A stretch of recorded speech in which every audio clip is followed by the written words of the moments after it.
Hi, I'm Mercedes Pfab here at the Captured on Canvas studio. Welcome to Picture This.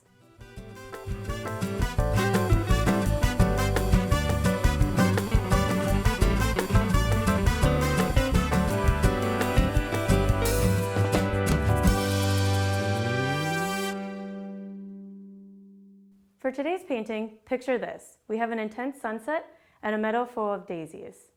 Before we get started, let's make sure we have everything sitting in front of us. Most importantly, on our easel, we should have our blank 16 by 20. That is going to be our daisy masterpiece today. We should also have 4 paintbrushes. I will be using a large flat square tip brush. This one's great for large areas. I'll be using also a medium-sized angular brush, which is great for shading and even outlining. We'll also be using this large round tip brush. This is kind of old, so I like to call it the bad hair day. And last but not least, I have my tiny brush for tiny, tiny detail. Next, on our paint palette, we should have these following colors. A lot of black, red, yellow, oxide green, blue, and a lot of white. And also don't forget to have a cup of water as well as a paper towel for cleaning those brushes. Anytime I start a painting, I always start with the background and paint the closest thing last. That being said, I am going to start with the sky, that intense sunset. We are going to be working a little bit with layering today. I do like that orange and yellow for my background, but I want it to be a little bit more intense. So I'm actually going to start with blue in my sky. Since it's such a large area, I'm going to be using my large square tip brush. And I'm just going to use the primary blue. I first like to start where making a mark where my horizon line is. So I want my horizon maybe to be about halfway up on my canvas. So I'm going to start with just a straight line all the way across.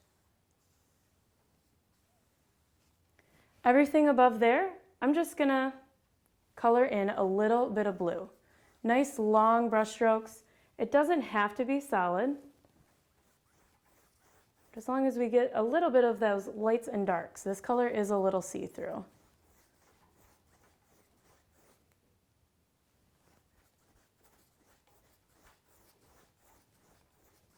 Make sure you always put in a nice even coat. You never want to glob on that paint. The paint can dry very chunky. And it takes forever for it to dry.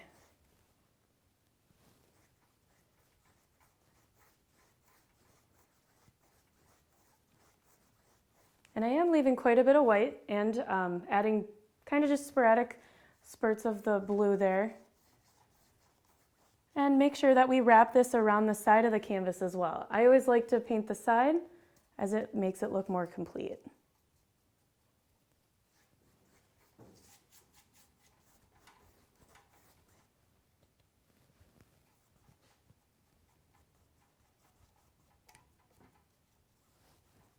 So I always like to go over one more time just to smooth out that paint.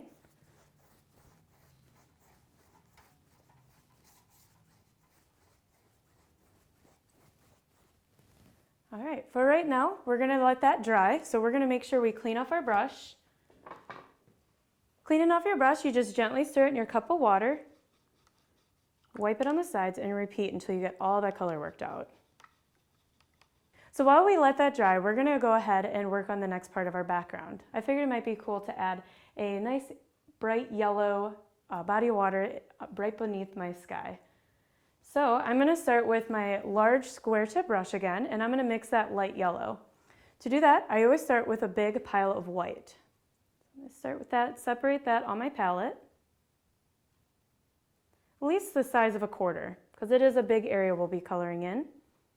And now I'm going to take a big scoop of yellow and mix that in, making that nice bright yellow shade. So now that I got that nice pastel yellow, I'm going to start with drawing that line right underneath my sky.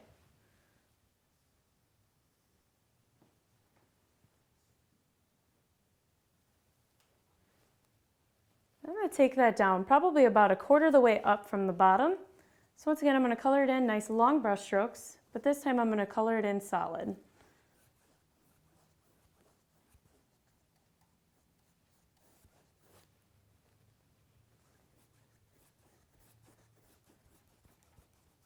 Always check as you're going down, you double check those sides. Sometimes I start one and kind of forget, so it's good to double check you got it all the way across. All right, so now I got about a quarter of the way down. Now I'm going to make it look more like water. So without even cleaning my brush, sometimes I'll just wipe off some of that extra yellow on my palette. I'll dip right into the white, holding my brush horizontally. So left and right makes a nice thin line. I'm going to add little water lines there, little reflections to make it look more like water. It's again, nice light pressure. You almost want to flick your brush to the left and to the right so it just gradually disappears. Not a harsh white line on there. All right, so something like that. Once you're happy with it, we're going to go ahead and clean up this brush again, just by gently stirring it in the bottom of our cup. Now we still have white canvas, so we may as well just work our way down, because my blue is definitely not dry yet. So I'm going to use black next to just fill in the bottom. This is just going to be to darken behind those daisies later. So I'm going to take that large brush, just big scoop of black, straight line right underneath my water, color it all in.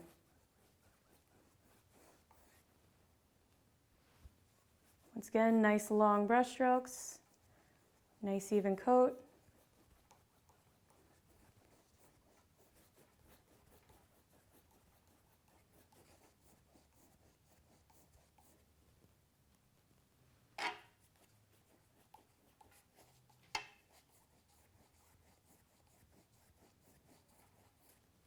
Don't forget about those sides. Got the left side and the right side, and we will have the bottom side this time as well.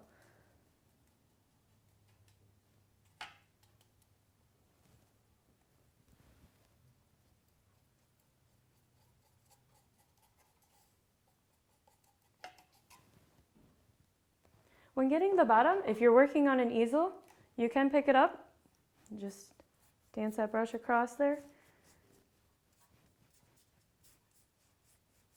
And then it is fine to put it right back down on your easel. If any paint does come off onto the easel later, it's nothing you can't just touch up at the end. All right, so my blue is dry enough. We're gonna go ahead and start working on adding those yellows and those intense oranges. So it is gonna be a bit of blending. Anytime you're blending, you want the paint to be wet on the canvas so that when you go to the next color, they blend together nicely. So making that easier for myself, I'm going to prep all of those colors before I take it to the canvas. So now I do still have a lot of yellow from before. I'm just going to use that. Maybe I'll add a little bit more white to it. And I do want it to be a little bit darker as well. So I might just add a little bit more yellow to it. And remember, anytime you're mixing those colors, remember to keep it a nice little pile.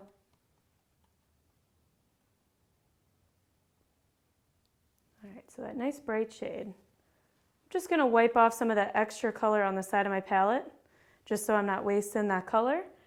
The next color I'm gonna add mix is that intense orange. So once again, I'm gonna start with a lot of white. Just take a big scoop, separate that. Then I'm gonna add enough yellow to make it match that brighter yellow I just made.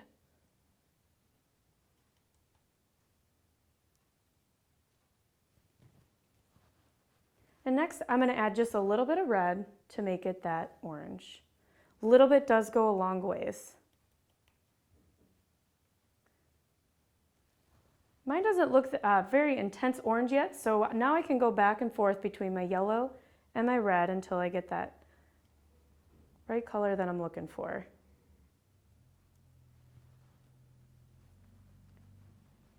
So it's a bit more of a pastel orange, but I think I'm going to go with it. There's no right and wrong with art. So with this orange, I'm going to take my brush and I'm going to do light brush strokes just like we did the blue to cover right over top. Now I'm going to allow some of that blue to show through, just a little bit in spots. But once again, I'm kind of doing the same thing, just adding little bits of orange here and there. Long brush strokes going left and right. And don't forget about those sides again.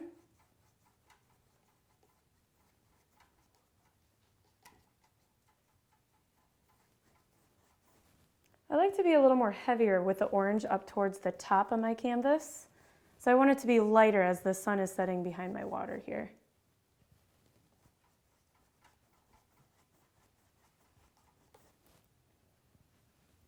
I'm going to go about 2/3 of the way down on that sky. Now I can add a little bit of that bright yellow without even cleaning my brush. Just kind of fill in the areas between that orange. This part, don't be afraid to put it on a little thicker now, especially because we want to not make that too transparent with that blue behind there because it will end up looking green. And I'm going to continue this yellow all the way down to my water line. Remember those nice long brush strokes all the way across. It's going to make that color nice and smooth.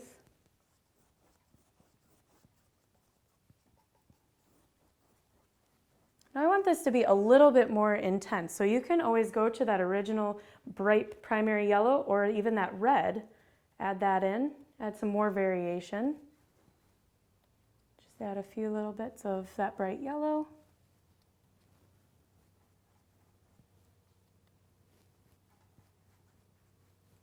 And just a little bit of red here and there too, maybe up towards the top. And blend that in.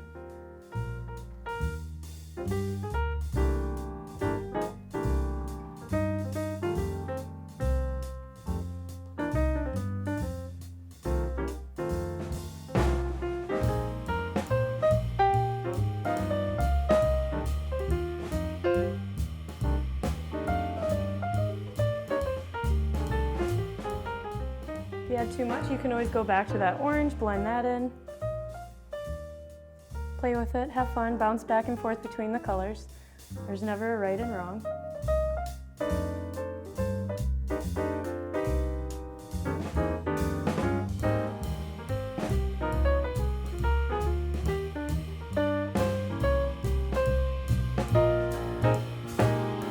So that is what we need to do to finish that sky.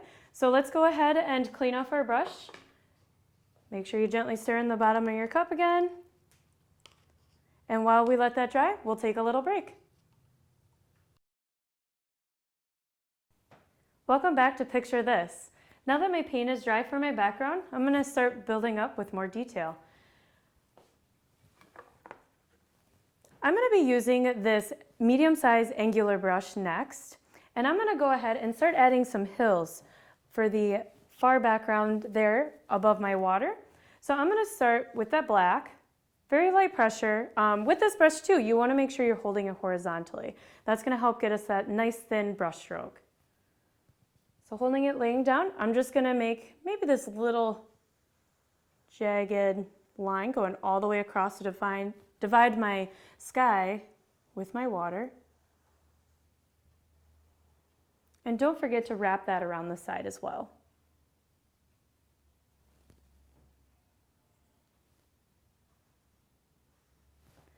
Now I want to add trees to the top of that horizon line, so we're not going to be using this brush. We'll make sure to just set that to the side for right now. And I'm going to go to my Bad Hair Day brush, aka the round tip brush. With a little bit of black, we're going to do just a bunch of dabbling.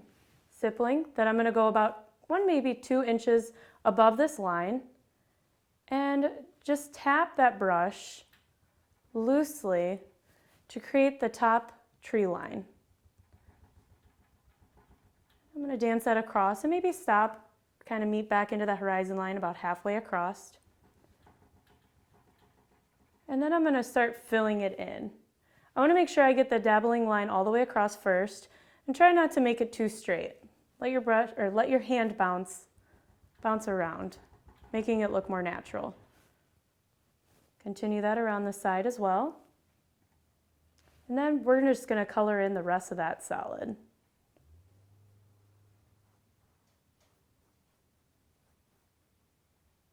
And allow some of those little areas of that sky throughout the trees as well. You don't have to cover it all in solid.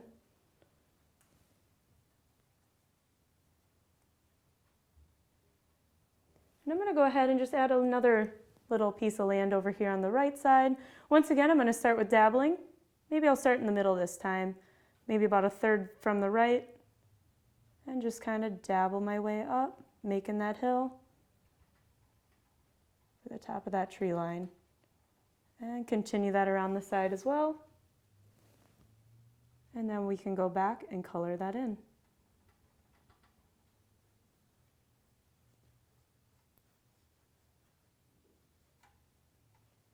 And don't forget about that side.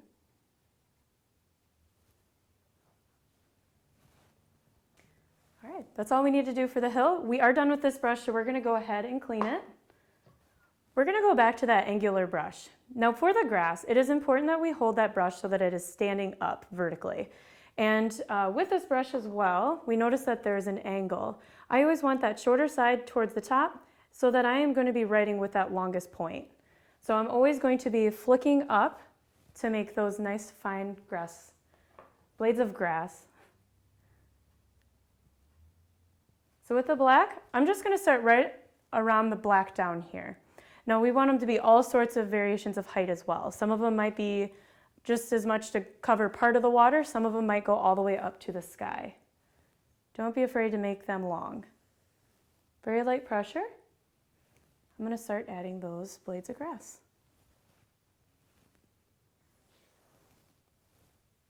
And have them go different directions. Crossing in front of each other. All sorts of heights as well. So I'm going to focus on these longer blades here first.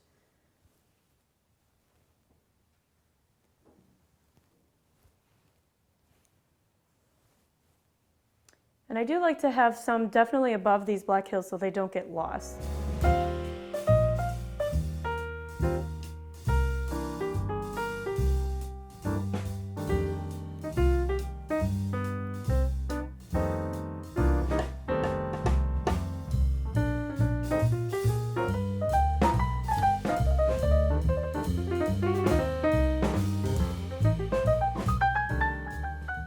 Go through and add those shorter ones. We want to try to break up that intense line that goes across. We don't want to see that. So I'm going to add plenty of grass to fill across that bottom. You can play with pressure. If you push more on your brush, the thicker the blades of grass. The lighter you press, the thinner the blades.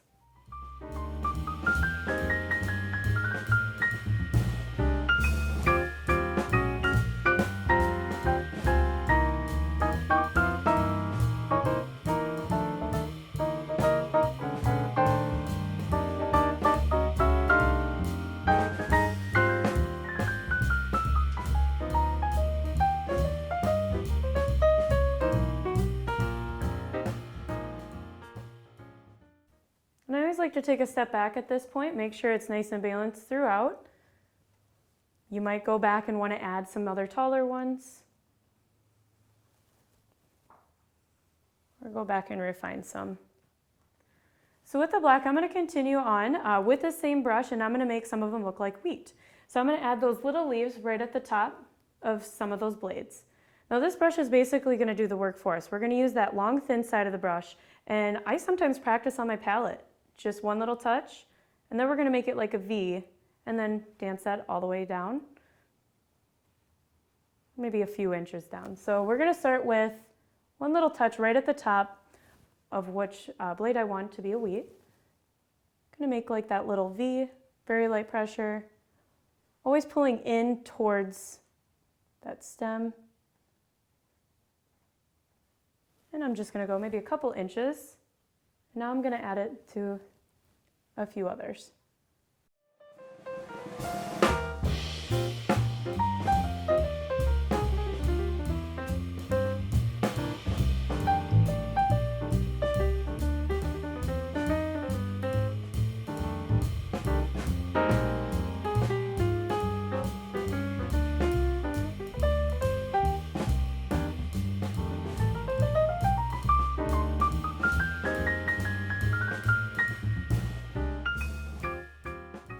So that's the last part of our grass. We'll make sure to clean off that brush. Once again, gently stir in the cup of your water. And while that dries, we'll take a little break.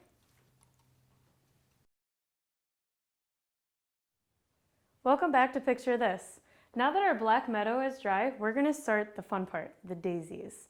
We are going to be using that larger round tip brush, the Bad Hair Day, yes, but this brush does do the work for us.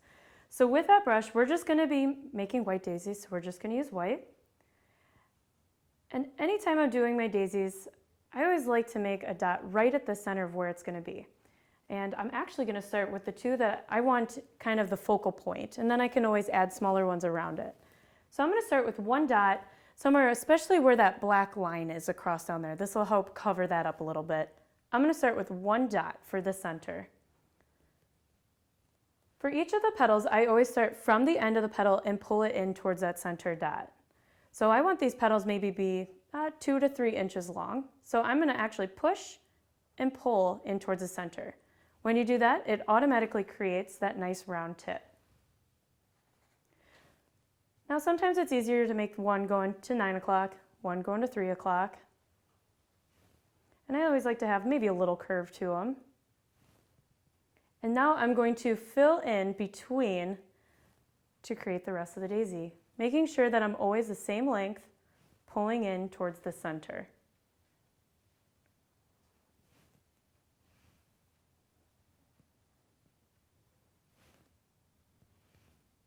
Always check in too that you're going to that center, because it's very easy to walk away from it and then it looks like an awkward palm tree. Push and pull.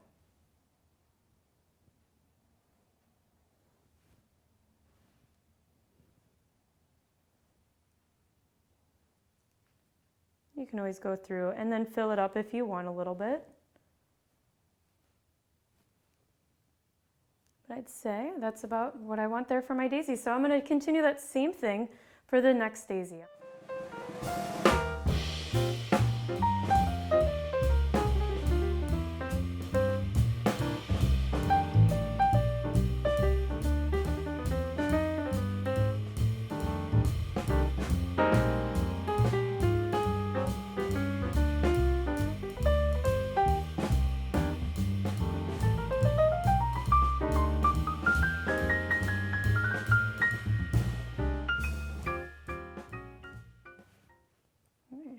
And I always like to add some smaller ones up here near the top. Sometimes we can see the bottom of the daisies, so these will be half of what we did here. It's not going to fan all the way around, it's just going to be across the top. So if I want one up a little higher, I'm going to make just like a little V. You can still start with your dot, then make a V, and then just maybe a couple more petals just to the left and the right, and that's all it needs to be. So I'm going to add a few of those in there.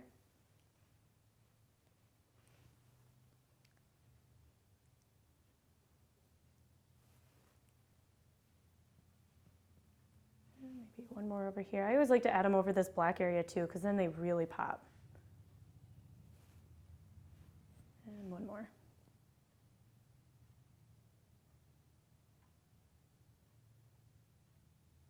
And if you do feel that your color is very see-through, you can always do a second coat.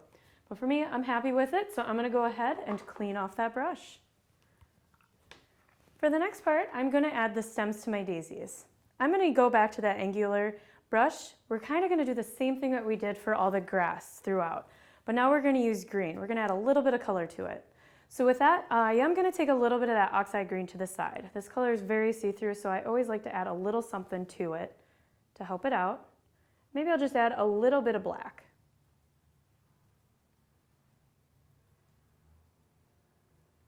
A nice little pile. When you spread it around, it dries out quicker. Doing the same technique as we did the black grass, I'm going to make sure I'm holding that brush standing up, nice light pressure, and quick little flicks. I'm just going to focus kind of in areas underneath the daisies to make it look like they're not floating. So I'm going to use that light pressure, start right underneath the daisy, and just pull it down. It can just fade away into the black. One here, it might go behind this guy, and another guy there. Just work on getting all those in. Even these guys, they can kind of disappear into an existing blade of grass or a stem, the black.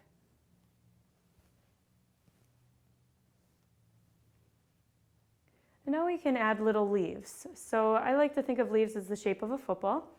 I always just draw that frown meeting into the stem and that smile completing that football. And then we can color it in. Nice long brush stroke. And you can add just a few of those. Maybe this guy has two because I have more black space there I want to fill. Can add some to this guy. Maybe down here. Wherever works best. Especially I did one here to kind of cover up that black line a little bit. Can always add some up a little higher on these little guys. And another part, I always like to make the base of that flower with the green, just like a little mini flower with the green. So I'm just gonna start with that little V right at the base, and then one extra little line to the left and right. So now it looks like our flower is actually attached to our stem.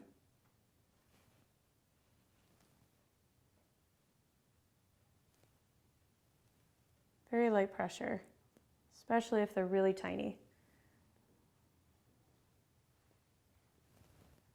All right, so that's all my green stems. Let's go ahead and clean off our brush. Now we're going to finish the centers of our daisies. I'm going to use that tiny brush, and I'm going to mix kind of like a reddish brown color. So to start that, I do want it to be a little bit on the lighter side, so I'm going to take a big scoop of white, separate that. I'd say it needs to be about the size of a dime. And I'm going to start with adding a little bit of that red. And adding the complementary color is going to make that brown. So I'm going to take a little bit of that green, mix that in. It will take quite a bit. That red is very dominant over the other colors. Now it's kind of looking more gray. I always like to add a little bit of black. Sometimes mixing these browns and black are not easy. You just kind of bounce around to the colors until you get it. I think mine's starting to look a little too gray, so I can always add a little bit of yellow and a little bit of blue. Honestly, if you mix all three primary colors, it'll get you there.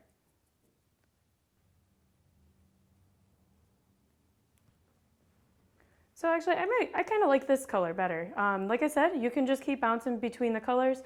I kind of have this nice light tan shade, and I'm just going to use that to make a little circle or maybe even an oval for the center of my flowers. So starting with this guy, start from the center, and I always just like to start with the dot and then spiral out. It's going to keep that oval shape very easy, and it's going to color it in as you go. I'm going to do that to each of my daisies here. The ones more straight on, I like to make more of a circle. This guy's a little more sideways, so I'm going to make it a little wider.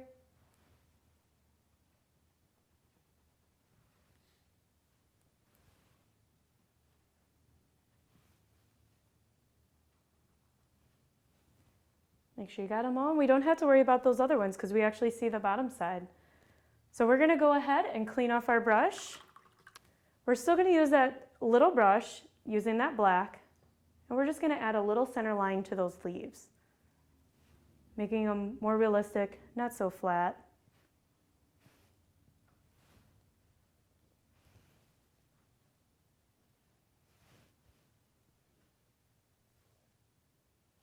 And I'm going to go ahead and clean off my brush. Anytime you're done with a painting, an artist always signs their work, so you can actually sign with whatever color you want, because I always like to sign down in the lower right corner, but it's black, so I'm going to use maybe some yellow.